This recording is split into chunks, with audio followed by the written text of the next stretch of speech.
My apologies. It is 6 p.m. The Seabrook City Council meeting for Tuesday, January 20th. Pardon me. Will now be allergies. Sorry. Will now be called to order. If you would please stand for the pledge. Allegiance to the flag of the United States of America and to the republic for which it stands, one nation, under God, indivisible, with liberty and justice for all. Honor the Texas flag. I pledge allegiance to thee, Texas, one state, under God, one indivisible. Thank you. May be seated.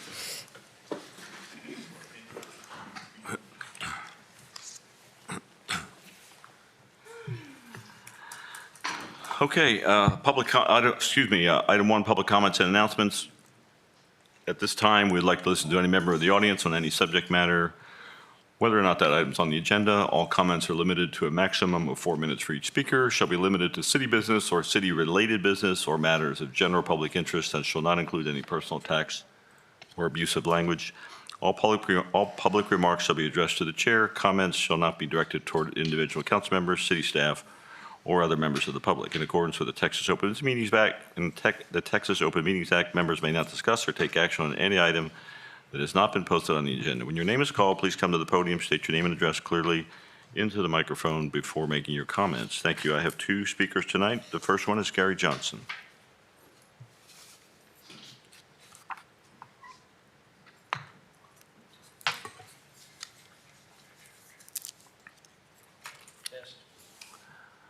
Oh, just push the button, sorry. Just push that little button on top. Sorry about that. Yeah. Testing. That's it. I'm gonna make this real quick. Thank you.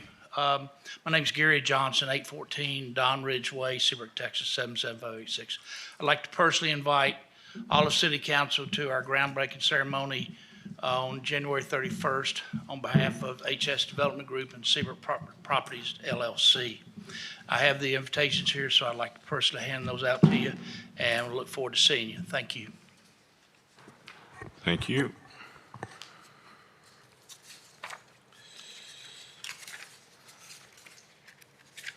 Okay. Thank you, Gary. Sir. I don't want you to run into him, Joe. Give me a sec.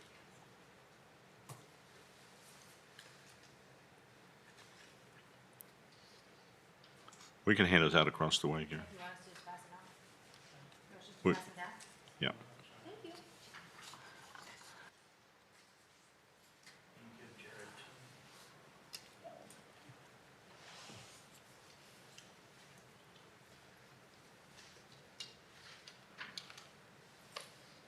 Okay, thank you. Sorry, Joe. Next is Joe McCall. Yeah, oh, yeah.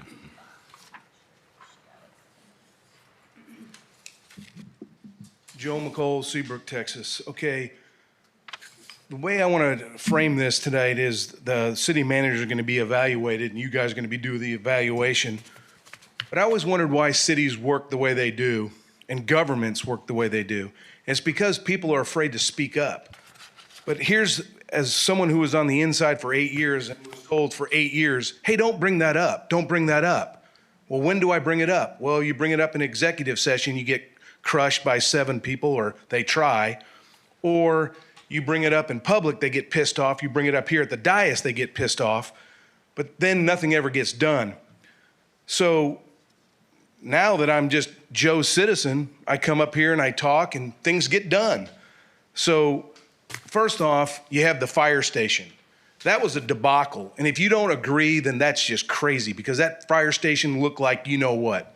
It finally got fixed up, and it still needs some fixing up, but that should have never gotten to where it was. Pine Gully Pier, we still don't have one ever since Barrel. That's a joke. You could easily have a pier. You don't need, all this fancy post and all this other kind of stuff. I gave you a bunch of examples of how to do it. There's a guy that lives in Seabrook who could do it for about $500,000, and he's been laughed at. So that's a joke. Pine Gully fence hasn't been moved. What a joke. So you just take away the citizens' land, 1,100 square feet of land. Now, who does that kind of stuff? That's just idiotic. Lots on NASA Road 1. still look terrible. Where Webb's Cove used to be, that building's got rats bigger than my dog. And the dog weighs 75 pounds, by the way. Street signs, there's still some missing. Bunch got put in, which is good, but a bunch didn't. And then the lights on Main Street, why did I have to bring that up? Why weren't they fixed way before? That's been years, but it took years to get it done. And I think there's still a few out, but why does it take that long? There's nothing. Poor communication, that's been mentioned for 8 years and it's still happening. And the reason that's happening is because the text dot debacle where they had the left-hand turn lane. What a joke. So then someone goes on Facebook and makes a comment and you happen to be wrong because the city manager put it out there that they knew nothing about it, and so did you, but oh well. And then you come down to these chairs in City Hall, $1,000 almost per chair. These chairs are fine. I hope the citizens understand that they're paying almost $1,000 for 75 new chairs that you don't need. They're perfectly fine. But now we're going to spend about $1,000. Now here's the good one, citizens of Seabrook. Listen to this. Almost $2,000 to set it up. What, take 75 chairs out and put 75 chairs in, cost nearly $2,000? That's your hard-earned tax money. What a joke. That's an absolute joke. And now I find out that money that we didn't pay police because we're too low on police, we don't have enough, we're going to spend on fixing up a police station that has been 2 votes on the bonds to not do. So, again, makes no sense. You got the remodel over here at the community center, which now becomes historic. Last council I was on, it was just a joke of a building per one person. Now all of a sudden it's historical, which it is, but anyway. And then the last thing, a bunch of citizens been asking me, why is the mayor cutting off council in the middle of comments in open and closed sessions? Ask yourselves that. Thank you for that insight, Joe. Is there anyone else who, pardon me, have a Ricola in? Is there anyone else who didn't get a chance to sign up who would like to speak? Okay, I think there are a couple of items in here that I will probably address at a future council meeting that are incorrect or misinformation. Item 1.1, receive comments from the mayor, city council members, and/or city staff concerning city and community events and city council liaison updates.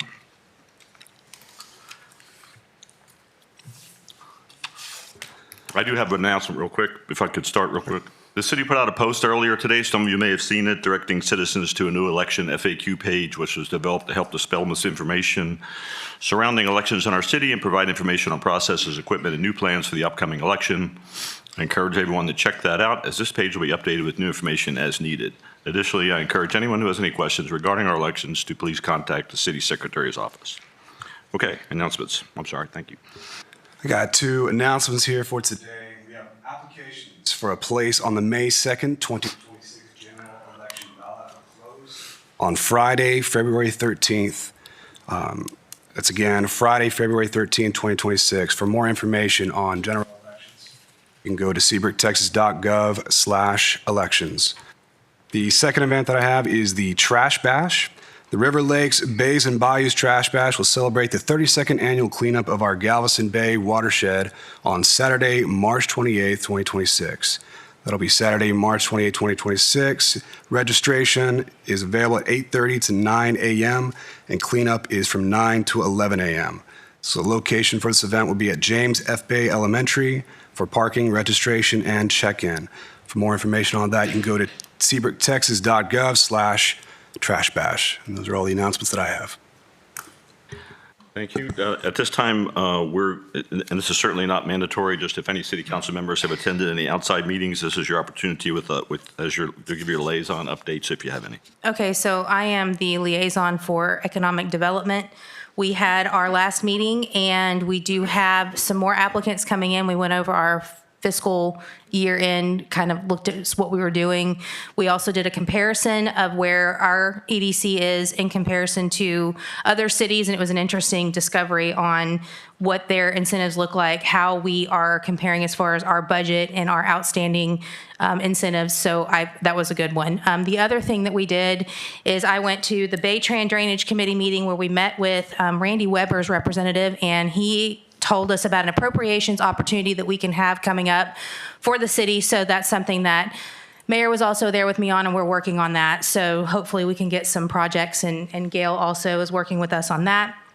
We also went, Mayor Sweeney and Ms. Cook and I went to another conference where we learned about what the Gulf Coast Protection District is doing. And long story short, without getting too detailed, they're definitely moving forward with it. One of the other opportunities that I found interesting was we are actually in Galveston starting to manufacture 2 icebreaker ships. It's going to bring a lot of jobs to the area, like close to 1,500 to 2,000. We are researching who they do bids for a city to actually be where these people stay when they work. And so that's something that we found as an opportunity that wouldn't have surfaced had we not attended that event. We've also gone to I'm forgetting something. Baytran, BayHep is you. Economic Development. There was something else. Oh, we both attended the Harris County Mayors and Council Association. Oh, and the Galveston. Where we had an update from the TML president on the upcoming 90th legislature and what we could expect. And then the Galveston County, we're kind of because we're right there on the border, we get invited to Galveston County Council Mayor Association. I was able to make a contact at that meeting who may be interested in development in the area, so we're going to meet with him, so this is one of the reasons we go to these meetings. Also, EDC Director Rick Guerrero and I attended the BayHep Tourism meeting about a week ago. We had an in-depth discussion about World Cup, the big soccer game, and how we are all as Bay Area cities working together to try to drive some of that business for overflow hotels. I mean, Portugal's playing twice in Houston a week apart, so those folks are able to be here for a whole month. So Germany, we got Saudi Arabia, I think Denmark, a lot of traveling countries. There'll be a lot of people here. Wouldn't be a bad idea for our businesses, our hotels, maybe our restaurants to look at potentially adding translation services or something for their menus or on their website. Just, forward thinking. The city has launched a visit Seabrook.com website that has a specific area for our local businesses to participate in the soccer match. We have the EDC has purchased a 3-foot soccer ball that'll be decorated with all things Seabrook. It'll be placed at the I forget what it's called, the post. At the post downtown, that's where all the soccer balls that were purchased by all the cities and entities will be posted for the entire set of games, and then we'll get that back. We'll be able to do something cool with it. So, I have a mayor's council meeting next week where we're going to discuss the boats again and some other legislative issues. So that's all I have. Economic Alliance Partnership, Houston Port. Met with their small business task force. Rick Guerrero, our EDC director, was also there. One of the things that I thought was cool is there's a chemistry nonprofit that's actually having a cornhole tournament at Barge. So that was kind of cool to have Seabrook on the map for that event. But there's a whole lot of stuff going on between the port and in our area. So we do plan on capitalizing on that for economic development. Okay, anybody else? Thank you. It just happened to be a busy month, first month of the year. Item 1.2, City Manager Update and Report to City Council on various items that require no action, including Seabrook boards and commissions, transportation projects. All right, Mayor and Council, this front cover picture here, just a reminder that internally we budgeted this year for the ongoing sidewalk replacement. So our crews internally have been busy throughout the subdivisions putting those in. Just wanted to share that. On boards and commissions, since our last meeting, your Economic Development Corporation, as Councilor Summer just mentioned, on January 8th met. One of their items was the incentive policy, so they are working on recommendations for a pretty extensive rewrite of the incentive policy. They'll look at that in March, and then it'll come over to City Council for confirmation. The additional bollards that are down by 10th Street and chain amenities on the corridor was presented to EDC, and that was approved. Parks and Trails Committee also met on the 8th. They are keeping the discussion going on the Keep Texas Beautiful grant, which is the $160,000. And we will need an engineer of record to set plans that will go over to TxDOT. And being in that we're in a hurricane zone, there's some specific plans that they're going to need for that. So they're working through that.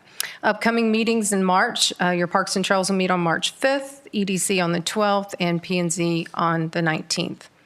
The 146 project for TxDOT going back to Spencer, we've been monitoring the new entrance ramp. So our GIS team flew and got you a latest aerial view of that. So this is still sometime slotted for February 2026.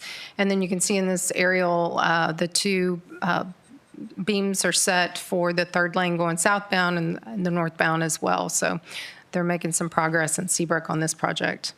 Southern Access Road, there is progress. We got a brief update from the port on this. They are moving to slightly a little bit than anticipated from Q1 to Q2 on the bidding. So this will go into Q2 to have a bid for Southern Access Road. Phase 1 is now to just go here of Freight Road. So at the cul-de-sac where my cursor is will be Phase 1. So later this summer we'll have some more updates on that. This is also a fresh aerial. We're expecting any day now to start going vertical on the EMS expansion on the back of the fire station. So the foundation's been poured. You see your stub outs. The iron's been delivered, so we should be going vertical anytime. On the beach entry, we're making some progress on the pool. So we are making some final selections. This is for the zero entry beach water feature. And, sorry, thought we had the aerial on the pool. I shared with you, council, if you've seen your emails on the forming of the two new pools. So there's quite a bit of progress that they've made out of the pool, and they'll be starting to pour that cast. So we're moving along on that. Public Works reported today that they had a pre-construction for the wastewater plant demolition, and we'll be looking to issue a notice to proceed on or about February 2nd. So we'll start to see some mobilization out on the site at the beginning of February. Fire training grounds, there's still some work being done in the back as far as getting some final engineered, but everything is on order. We're working with a contractor right now that hopefully in the next 4 weeks we'll have a pad site that's poured out here, ready for the delivery of the prefab.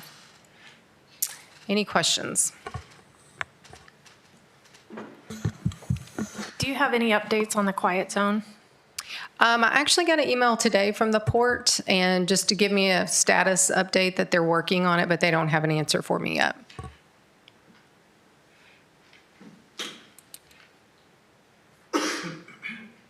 Sorry, anything else? Couldn't push the button. All right, thank you. Item 2.1, presentation of the financial report for November and December 2025. Mike?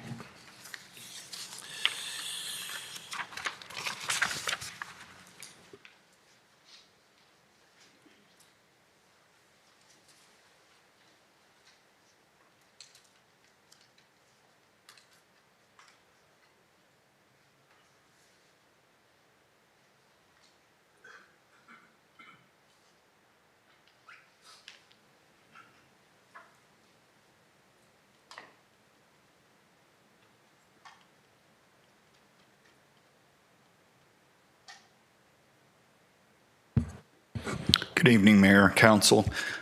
Tonight, we'll be going over the November monthly report as well as the December. We didn't get the November in with the holidays. Where is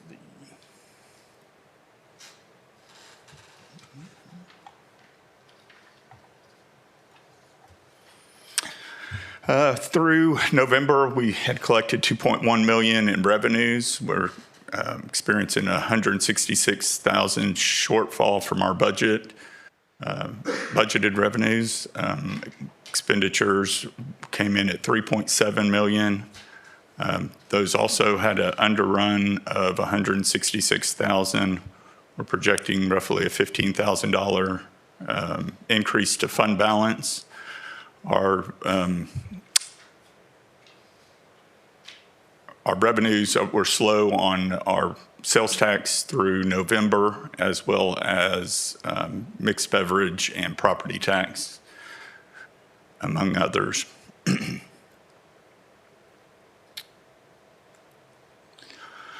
Overall, here's a snapshot of beginning fund balance, what we collected, and our estimated ending fund balance. The enterprise fund actually had generated $2.3 million in revenues, which was $220,000 over our budgeted projections. The expenditures were 2.1, $67,000 under budget. Projected increase to fund balance as of November was $303,000. Hotel motel through November came in at $144,000, which was slightly over our budgeted numbers. Expenditures were slightly over by $7,000. Projected ending fund balance of $554,000. EDC came in slightly over budget at $233,000. Expenditures were under budget by $38,000. This includes the Miramar, Salt Freak, and Bayport Plaza incentive agreements. So projected ending fund balance is $4.9 million.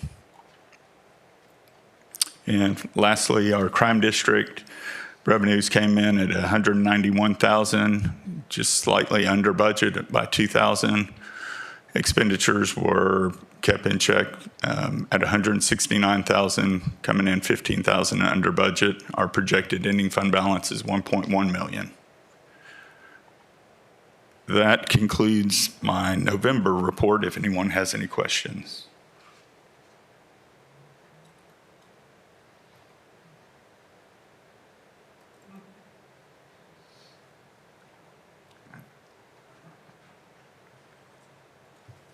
On to December. We did have a more positive December as far as our revenues. Property tax came in. We had $780,000 in property tax. Sales tax was over by $25,000 over our budgeted dollar amount. The net between our sales tax and mixed beverage lowered that by $9,000. Overall, the revenues were better. It was a good way to end the first quarter. Our expenditures were at $5.2 million, under budget by $167,000. And there's the note that I've already said. Here's our projection of where we're at through December. Again, kind of staying on track with our budget as far as not much movement in the estimated change in fund balance. Our enterprise fund ended the quarter not as well as through November. Total revenues were $3.2 million. It is $104,000 over our budgeted revenues. Expenditures were $3.2 million, $26,000 under our budgeted revenues. So our increase to fund balance is projected at $46,000. Hotel motel, not much movement in the month of December, but overall the revenues came in at $150,000, which is $5,000 over our budgeted numbers. Expenditures slightly over budget by $10,000. Our estimated projected fund balance is $551,000. EDC, again, the sales tax came in over budget. We were $19,000 over budget. Total revenues were $358,000. Expenditures under budget by $41,000, and our projected fund balance is $4.9 million. Again, crime district, over budget in revenue by 16,000. Total revenues collected was 297,000. Expenditures came in over budget as well at, by 12,000, for a total of 794,000. Our projected fund balance is 1.1 million. I'd be happy to answer any questions y'all might have. Anyone? Thanks, sir.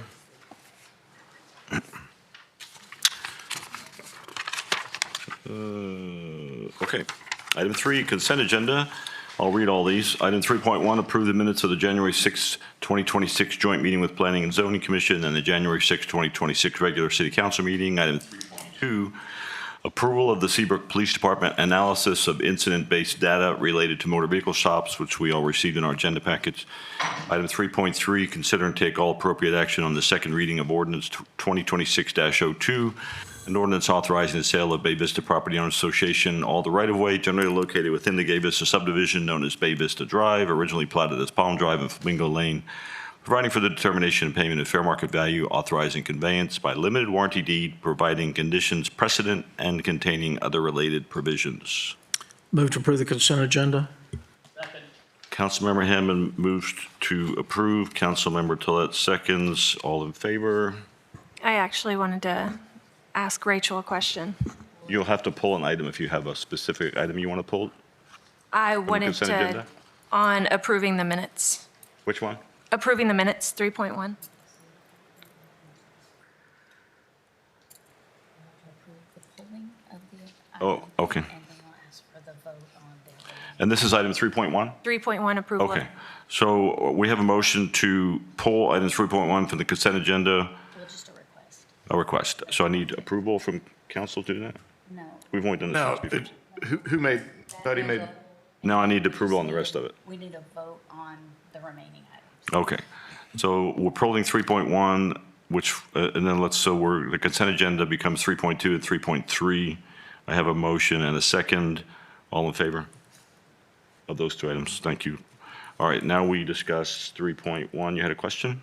Yes, I do. So I was looking at the minutes, and in item 4.1, it says see attachment C. However, there's no attachment within those minutes, so I wanted to inquire. We generally don't put the attachments because they were already presented to council. But we can start putting those if y'all want them in advance. That's a council decision and y'all can instruct me to do that. We generally don't because it was already presented to you in the previous council meeting, but it's really up to you guys if y'all want them. Is this in the packet of the day? Is that what you're, if we want them in the packet of the day for the consent agenda? Right. We can start putting, Mayor, may I? totally up to Yes, you. I mean, really, minutes are only supposed to reflect the actual discussion and action taken. So that this C attachment C really shouldn't even be in there. It's not a packet or anything. There's a reference to the recommendation from the Planning and Zoning Commission. You could put a reference to as depicted in exhibit attachment C, but I mean, there's really no reason for it to be in the minutes.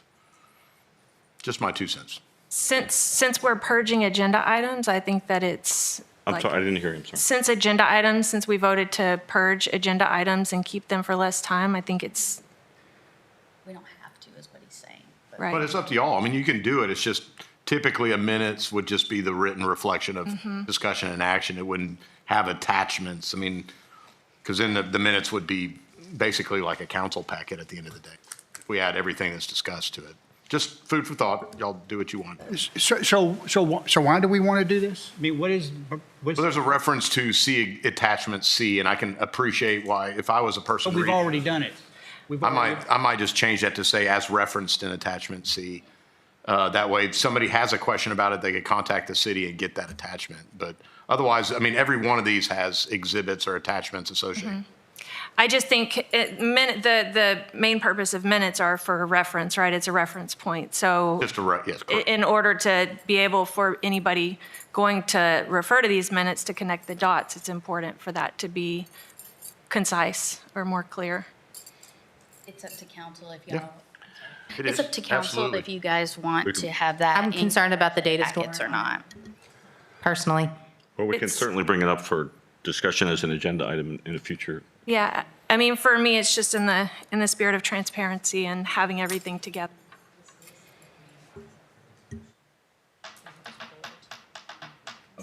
So, but the conversation now is wider than this, right? It's just not this item. It's any set of minutes. Well, for now, it is about this specific item. Correct. So, I mean, you can make a motion to that effect, or we can entertain other motions and we'll go from there. Like, in other words, you would not approve the minutes because, Or you can approve them subject to attachment C being attached to the minutes. Or you can make a motion to approve it as is, or anything in between. And then we'll deal with the bigger picture, Mayor, at a future date if y'all would like to talk about that. Okay, sure, that's good for me. So I need, I make a motion to, make a motion. I make a motion to keep it as is for now. Councilmember Sanford makes a motion to approve 3.1. Approve the minutes. Presented, As presented. and I need a second if we're going to second. If not, hearing no second, the motion, Okay, Angela, what would it take for you to approve these minutes, the wording that you'd Sure. want? So I make a motion to attach the C that is referred in the minutes. I don't know if I said that weird. Can you say, instead of attach, can you say refer to, like it was suggested, so that you would have somebody reading the minutes could say, okay, it's referred to this attachment, and they could go into the city archives to get that attachment? I think that's a start. Ultimately, I would like to, But that would be a second thing. But To for start, tonight, yes. would you For be willing tonight. to say reference? for the sake of simplicity tonight, sure. So I make a motion to reference the specific attachment in the minutes. Second. we have a secondary motion. We have an amendment to the original motion, which we'll vote on first to, we never got a second on the first. oh, we never got a second on the first motion. That's right. So this is now the motion. So and we have Councilmember Cervantes made the motion subject to referencing item C, was it? Attachment C? Correct. Councilmember Hammond, second. Any further discussion on this item? If not, all in favor? Opposed? And Councilmember Tolet opposes. Okay, thank you. Let's see, item 4, okay, we're going to open a public hearing. Item 4, specific public hearing, 632, item 4.1, conduct a public hearing on a request to amend Appendix A, Comprehensive Zoning, Article 3, Establishment of Zoning Districts and Associated Regulations by adding supplementary provisions for fencing within sections 3. I have to read all this, folks, sorry. Section 3.02-13, I don't have to read them all? Mayor, you do not. Okay, then I will not, thank you. Would you explain it to us, sir? So this is a reoccurring item. Back in July 15th of 2021, I presented a recommendation from the Planning and Zoning Commission to create the following ordinance. So these code sections are one that would be modified in the first recommendation. This is the residential section of the code. And the recommendation for residential items relating to hazardous materials for fencing construction states as follows. It shall be unlawful for any person to use hazardous materials for the construction of fencing by erecting, maintaining, allowing, or permitting a fence, one that is constructed to include barbed wire, concertina wire, or any other materials designed or capable of causing unreasonable harm to persons or animals. Two, that is electronically charged in any manner. An exception shall be allowed for the purposes of securing pets within an approved single-strand wire that is designed to conduct electricity with low voltage regulator along the fence's interior within 18 inches of finished ground level. And then there's an exception is permitted for government uses. The reasoning behind this section and what facilitated this is we currently do not have any requirements or regulations that if you have a subdivision that's not within an HOA that may regulate this, that somebody could build a fence out of 3 strands of barbed wire. They could put concertina wire on top of their wood fence, that they could break glass, and I've experienced this in another city, put a bonding agent on top of their fence and then put that glass on top of their fence. And so we have areas of town where this could occur. If you have disputing neighbors, and this could also occur, that was the experience that I had in another city that I. And so their recommendation is to create some regulation that would create a prohibition of using these type of materials within a residential district. Secondarily, they felt that since we were dealing with this in a residential area, that we should just go ahead and address it in the commercial area also. So these are the commercial code sections that would be affected. And then the recommendation is that it should be unlawful for any person to use hazardous materials for the construction of fencing by erecting, maintaining, or allowing or permitting a fence, one that is constructed to include barbed wire, concertina wire, or any other materials designed or capable of causing unreasonable harm to a person or animal within 6½ feet from finished ground level. Elevation measurements, they wanted to make sure that it was uniform, it was clear how you'd measure this. In the event that the fence height has been elevated through the use of a permitted retaining wall, the fence height is measured from the bottom of the retaining wall to the highest point of the fence. If the fence height has not been elevated through the use of a permitted retaining wall, the fence height is measured from grade to the highest point of the fence. 2, that is electrically charged in any manner. 3, an exception is permitted for government use.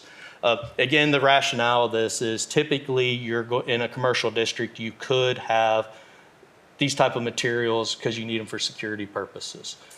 However, they felt that it should be elevated above the normal height where somebody's not coming and putting 3 strands of barbed wire or some sort of shortened fence that could create a hazard to children and other types of animals, the other things that I referenced. So this was the recommendation to go ahead and modify and change it to a limited height that you have to be at least 6½ feet above ground before you finish this. Typically, where they came up with the 6½, this question came up, is you have a 6-foot fence, but typically there's going to be a 6-inch gap between the first strand of whatever they're doing. So you can modify that hazardous material where you're going to have a 6-inch gap, and then you're going to have those materials so you can get easily to that 6½ foot elevation. The exception for government use is we do have lift stations and we do have city facilities that are within residential districts that we are required by law to protect. There's statutes and federal requirements for our lift stations, our wells, things like that. So that's why there's an exception for the government use. That's so that we can put them in those districts and comply with the statutory and federal requirements that we're required to comply with. With that, I welcome any questions. As this was recommended by the Planning and Zoning Commission is with a unanimous vote. So again, I welcome any questions. Tom? So how many, so we have homes now, residents now, that have this material? We have one. Is that the only one in the city? Yeah, it's the only one. There's a piece of property that's over in the Seascape area that there's 3 strands of barbed wire going around a property. It was kind of the catalyst for discussion of this. It kind of brought up. Just to give you guys some examples as we're talking about it, I did provide some examples in my presentation. The things, so you could see this is a residential fence in a residential neighborhood. They put this on top of their fence. So there's an example. Again, these are other elements or things that you could create. You know, everybody's familiar with the barbed wire and razor wire. You know, electric fences. I mean, right now in a residential district, if somebody decided to put an electric fence between their neighbor, tear down their wooden fence, because there's no requirements in our ordinances for fencing other than a perimeter around the subdivision, and they decided to put that in, I'll use an example, Miramar subdivision, they don't have a HOA, no deed restrictions. The citizens or the neighbors can complain all they want, and the city has no enforcement authority over this happening. It could occur. And same thing with barbed wire. And then this is a typical, again, commercial fence. And again, those are just So they are grandfathered. That was the point I wanted to make. Anybody that has it today, with this gets voted in, they are grandfathered. That's Is that correct? This is within the zoning ordinance, so they would be grandfathered. Thank you. How did they come up with the height of the fence? Like it's 6½ feet. Where did they get that Well, from? the Did they do standard studies? chain link fence, so if you go back to this picture, the standard chain link fence that they put around a commercial property typically is 6 foot in height. And so, again, as a minimum. And then also, a normal child when you get to that height around the commercial area, the standard height. And again, this doesn't apply to residential. This is the 6.5 foot only applies to the commercial zoning districts. The first recommendation that I stated, there's a strict prohibition in a residential district to use any of these materials. So the secondary section where I came up with the 6.5, or they came up with the 6.5 foot height, it's only for commercial. So going back to what Councilmember Tolet said, if they already have this type of topper to a fence, it can stay? That's correct. It's like all, I guess, I'm sorry, go ahead. it's like all zoning regulations, our zoning code, you are grandfathered unless you, Where the zoning was done. Per the when you zoning, signed as up. long as you Okay, don't- all right, that answers my question, because I'm going, if we're doing this for safety, that's correct. We're doing it for safety. I understand, but why wouldn't we go back and fix the ones that are dangerous, is what I was thinking, but that answered my question. Yeah, no, If they sell the house, it doesn't matter. The zoning goes. so they would be able to keep it even if they sold the home. So the opportunity for changing this is if something was damaged over 51%. So in our code, there's a standard that, Right, okay. and if you have a use and you abandon that use for a 6-month period. But there's things in our code that does eliminate the opportunity for grandfathering, but it would be one of those extreme events. Tyler, you had something? You mentioned one example of a resident using this type of fencing that would be grandfathered in. Do we have any commercial examples, considering that we're doing both? We don't. Most of our commercial properties are in compliance. I think where this comes into play is we have a couple C3 zoning districts that are sporadic throughout our city where there's other uses mixed in with that. And you would, I think in the board's minds where let's go ahead and put the standard in place so we don't have that situation that occurs. You have Marvin Circle and some of those other areas where you got a mixture of doctor's offices with some office warehousing and some other types of uses where you may have this occur, and you may have something that you got a lot of pedestrian traffic and you may have children. It'd be good if they were going to put something up in that area that we're meeting this minimum. Anything else before I open it up for public? Okay, with regard to the electric fence, last year we had some folks come in about a buried cable for pet control. The wireless. Again, that type of fencing would fall under the criteria of the exception. It's low voltage, it's not over 18 inches in height. Okay. And so there's an exception created for that allowance. Now, the invisible fence isn't covered in this, but there's no life, safety, health, welfare as far as the fencing material itself for that type of fence. So it's That can kind of be debatable, though, in my opinion, because if you have dogs that are running and that fence doesn't work and those dogs run out and attack a child, that is a problem. Yeah. That's a safety That's a thing. whole nother thing. That's all- Okay, That's but that's way off topic. if we're talking about fences, Mayor. Okay. Is any other questions before I open it up for public comment? Okay, does anyone have any public comments? They'd like to step up to the podium and comment about this. If you do, please state your name and address. If not, hearing none, we'll close the public hearing at 6:43. Thank you. All right, item 5, new business. Item 5.1, consider and take all appropriate action on the first reading of ordinance number 2026-03, an amendment to Appendix A, Comprehensive Zoning, Article 3, establishment of zoning districts and associated regulations by adding supplementary revisions for fencing within all of the sections that are listed here. Move to approve 5.1. Second. Councilmember Hammond makes a motion to approve 5.1. Councilmember Tolet seconds. We have already had our discussion. All in favor, say aye. Aye. Opposed? None? Thank you. Unanimous. Thanks. Thank you to Planning and Zoning for the work that they've done, and to you, Sean, for this.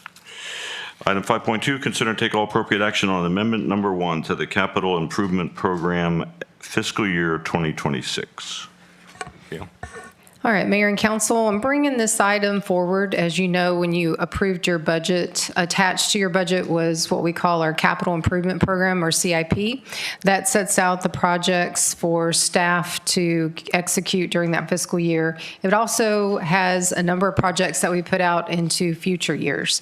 With our recent discussion that we had with City Council, we have been discussing, for instance, a skate park, and then more recently, the possibility of adding shoreline shoreline enhancements to the Carruthers and Pine Gully areas.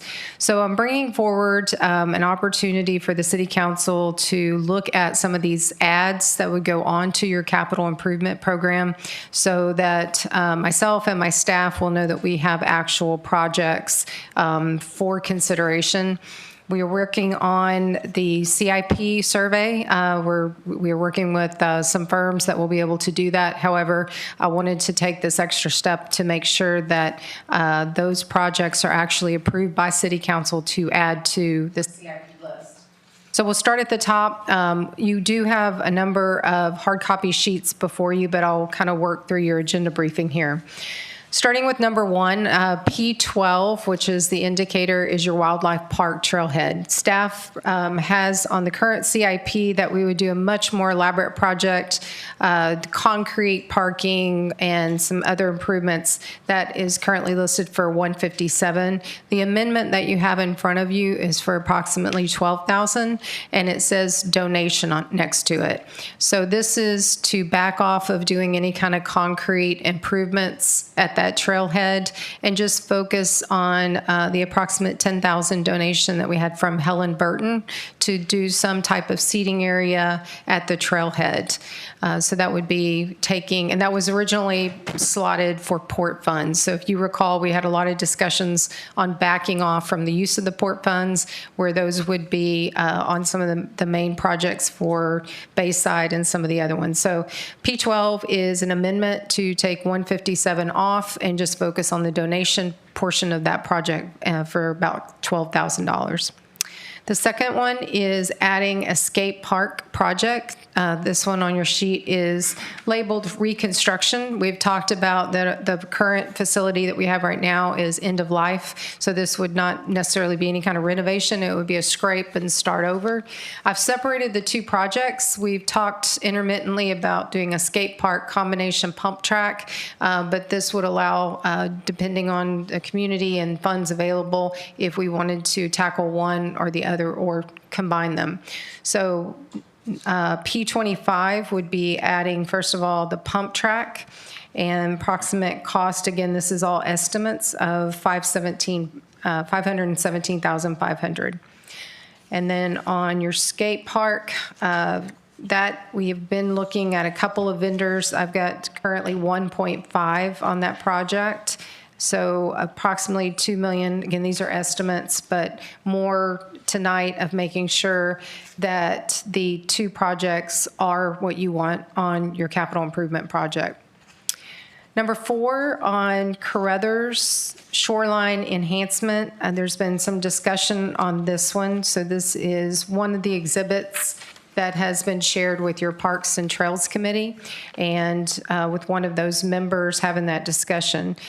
The approximate cost that I've got attached to this is just based on some other shoreline restoration projects across the nation. These can range from $2.4 million upwards of $5 million.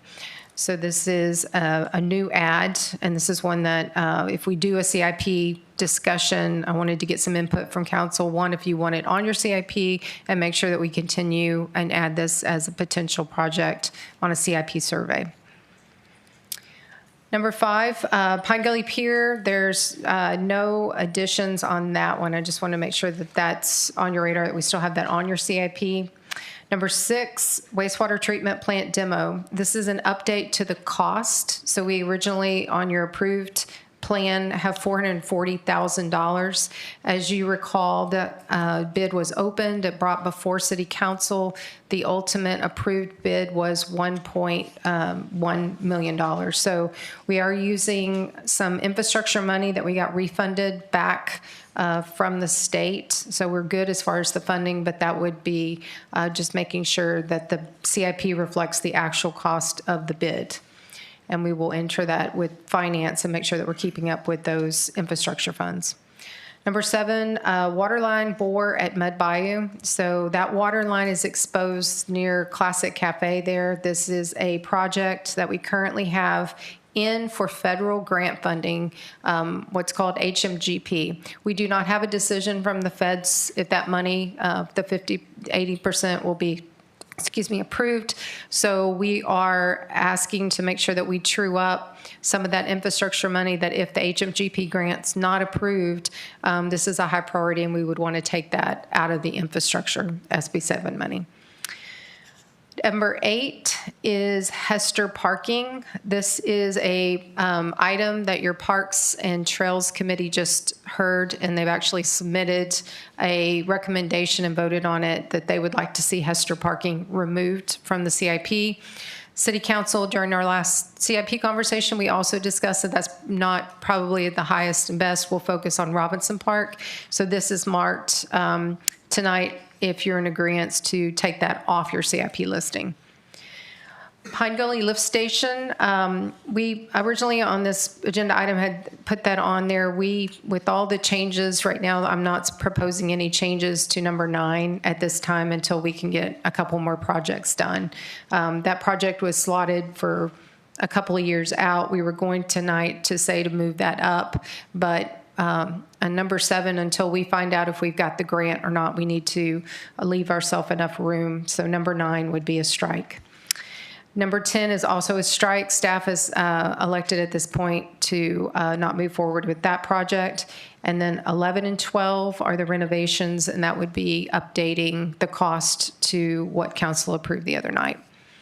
So I'll stop there and ask if there are any questions. Tonight, particularly on the ads, I'm really trying to seek direction. If y'all make a motion to add and do the deletions, that will update that and have an updated CIP program. Anybody? I mean, I think we've discussed most of these. Go ahead. Yeah. Yeah, as Jim said, Mayor said, we already discussed, but I would think that our priority should be to add the skate park and the pump track. And then, as we had talked about, to find a way to let the citizens vote between that and the pier. I agree with her on that one. And then, yes, for the 3 projects. But we're voting to, this is on the general CIP for future projects too. Correct, Yeah, to earmark okay, it. yeah. So the Carruthers shoreline enhancement is probably maybe too much money in that bundle of money, but maybe 5 Future. years from now, whatever. So if we want to add that to the CIP, just so it's on our timeline, and then deleting the Hester parking, which we already talked about. The SCADA fiber project extension, I think, is a necessary project to complete the loop to Public Works of the fiber for the intra-communication. So does anybody have any objection to doing the adds and the deletes as shown on the CIP? Any further discussion? Okay, so you have, no, it's a discussion item. Discussion and no, sorry. I'm on That's the new wrong thing. business. Consider take all appropriate action. So we need a motion. Move to approve 5.2 as presented. Second. Councilmember Hammond votes to approve 5.2. Councilmember Sanford makes the second. All in favor? Opposed? Thank you. Item 5.3, consider and take all appropriate action, pardon me, on a job order contract with Red Oak Construction in an amount of $182,179.27 for the renovations of the Seabrook Community House main area through the Omnia Partners Purchasing Cooperative Contracts 04-29 and authorize the city manager to execute the contract. This contract exceeds the budgeted capital item and would require a budget amendment. Move to approve 5.3. Second. I have a motion from Councilmember Hammond to approve. Councilmember Tellett does the second. Do we have any discussion, questions, or debate about this item? I have a question. Gail, I knew that I had something else that I needed to, or that I wanted to ask you. So I was wondering, like, as far as the job order contract and the preferred vendor, like, what jobs qualify for us to kind of skip that bid process and go to that preferred vendor list? Yeah, good question. These job order contracts or job contracts is something new that we've been not really utilizing in the past. So they, like buy board or TIPS or some of these acronyms that you hear us come, like mostly on Public Works, they go through these cooperatives. They go through a formal bid process like the city would do. They select the vendors, and then if you belong, a city belongs to these cooperatives, you're able to use those vendors. They've already gone through a public procurement process. So this is a little bit different than what we've done. This is using the same contractor, using the same procurement method, but they have gone, again, just like we're doing with the renovations contract, through a procurement process. So I've talked with finance that, per purchasing policy, we're doing what we need to do as far as making sure that it was bid. It's just bid under a cooperative. So they've been vetted and determined that they have the best price? Right. Okay. The proposal that you have that's attached to it at the top, this Omnia JOC contract, this certifies that they've been back to the purchasing cooperative to make sure that their contract is still active. Their contract is on the website for Omnia and shows all of the documentation that they've been publicly bid. Thank you. Okay. Anything else? We have a motion and a second. No more discussion. All in favor?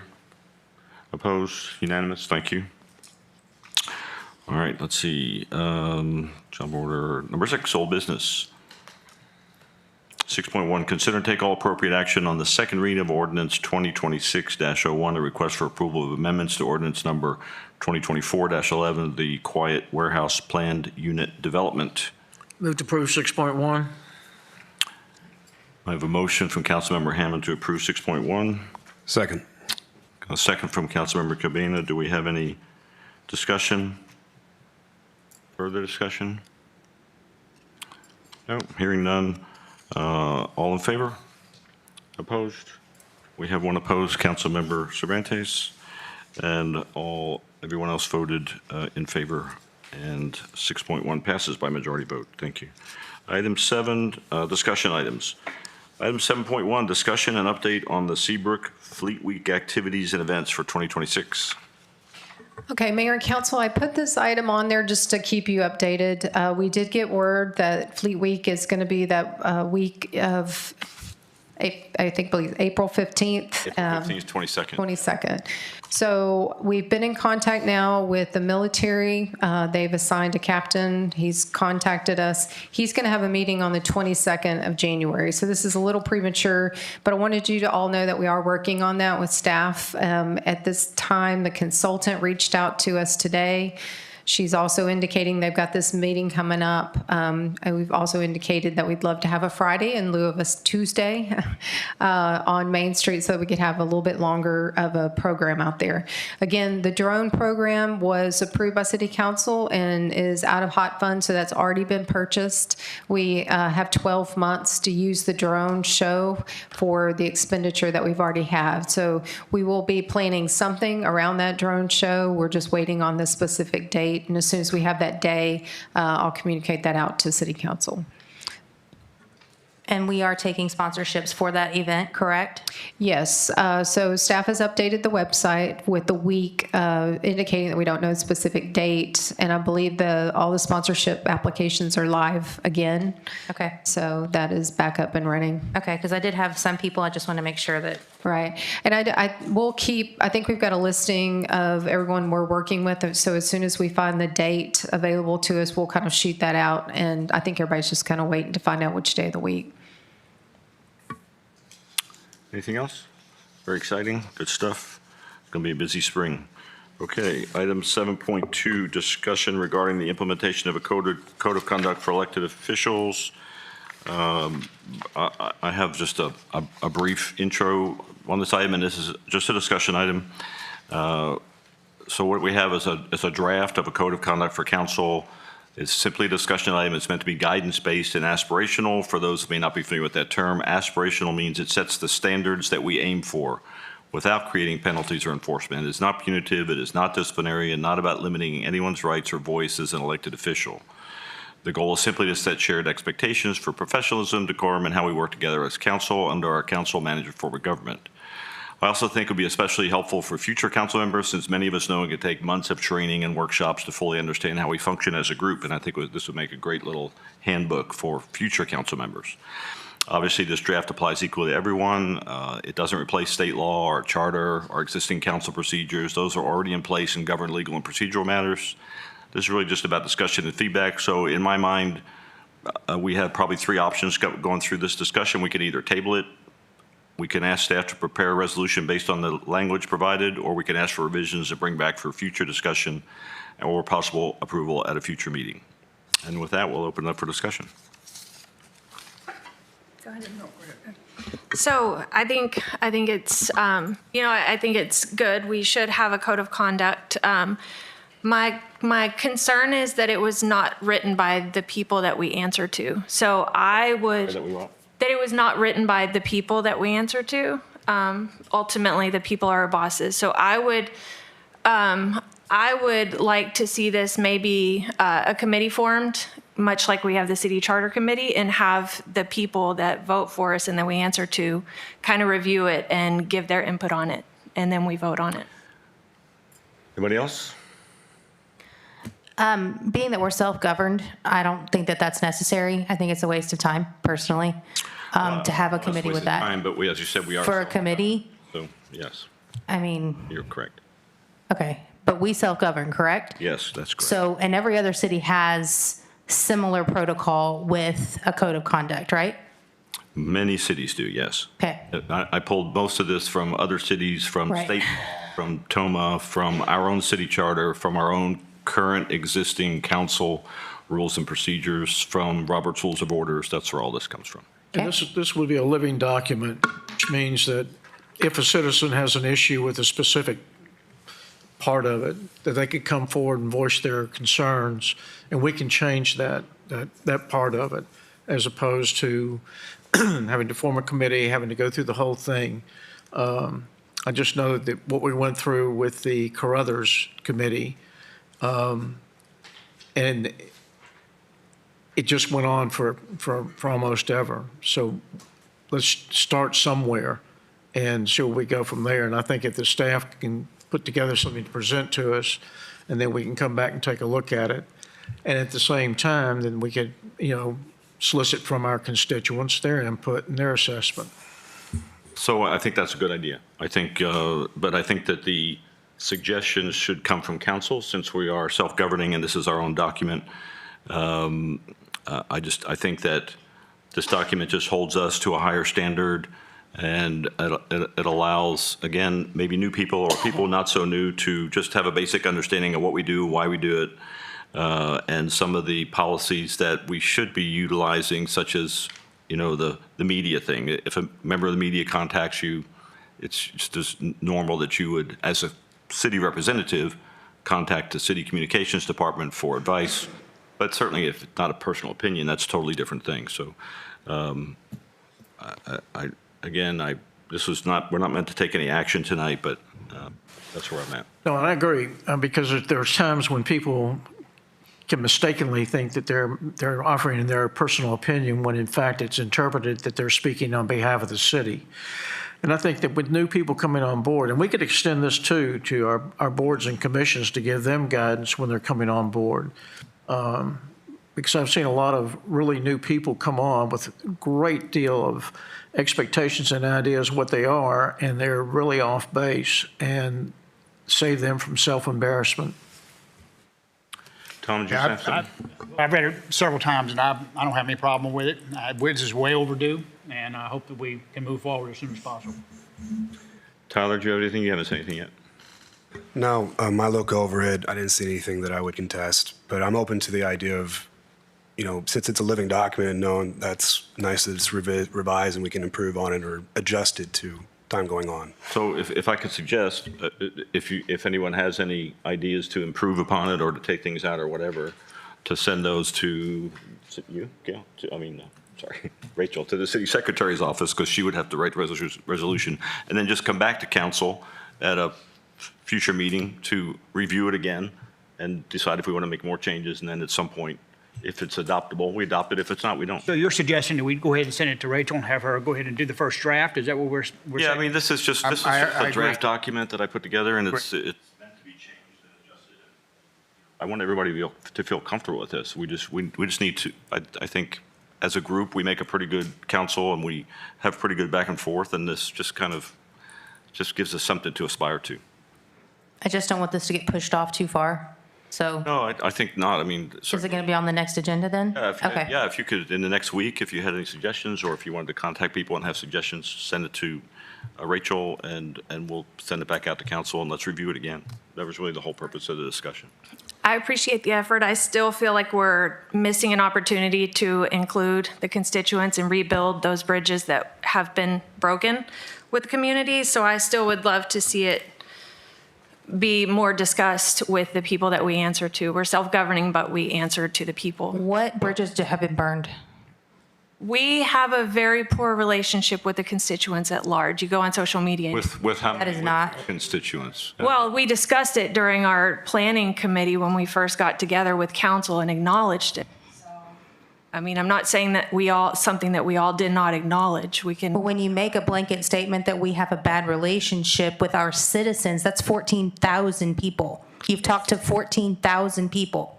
this was something that we all agreed upon and discussed when we had our first meeting and our first building session when we all got on council. It was acknowledged by every single one of us. So I'm not saying something that we all didn't already acknowledge. I think we're getting off topic.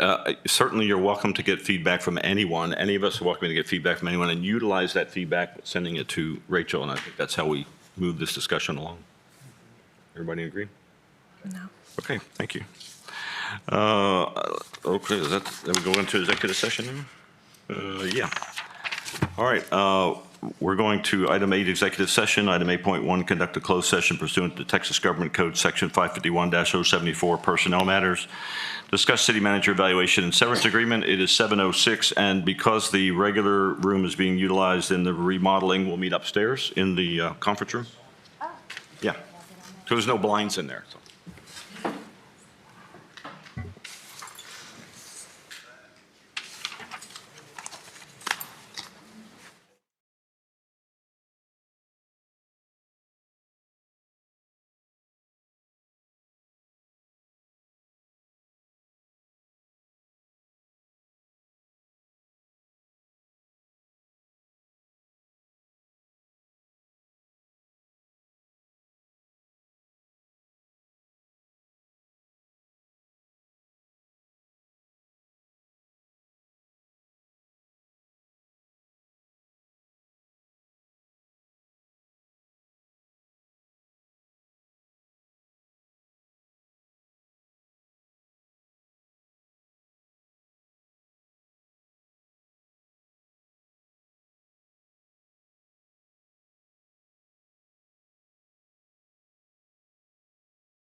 Mick, ready for us?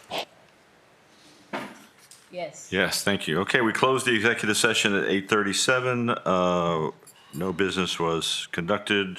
No business was completed. We do have an agenda item here. We go back into open session at 8:35. Item 9, council will now convene in open session to allow for possible action on any of the agenda items listed above under closed executive session. 9.1, consider take all appropriate action on a severance agreement in the event of separation of employment between the city of Seabrook, Texas and the city manager, Gail Cook. You'll remember this is simply amending the severance agreement with the new language from the 89th legislature. And I think we probably have that here. Yeah, thank you. We went from 6 months down to 5 months salary per the legislation, and I think there's a requirement to post it on the website. Is that correct? All right, do I have a motion? Motion to approve. Second. Councilmember Sessa makes a motion to approve. Councilmember Sanford seconds. Do we have any discussion about this? Any questions? All in favor? Opposed? None? Unanimous? Thank you. Item 10, routine business. Item 10.1, establish future meeting dates and agenda items. Mayor and council, your next regular meeting is scheduled for February 3rd at 6 p.m. And hearing no further business, this council is adjourned at 8:37. Thank you, everyone.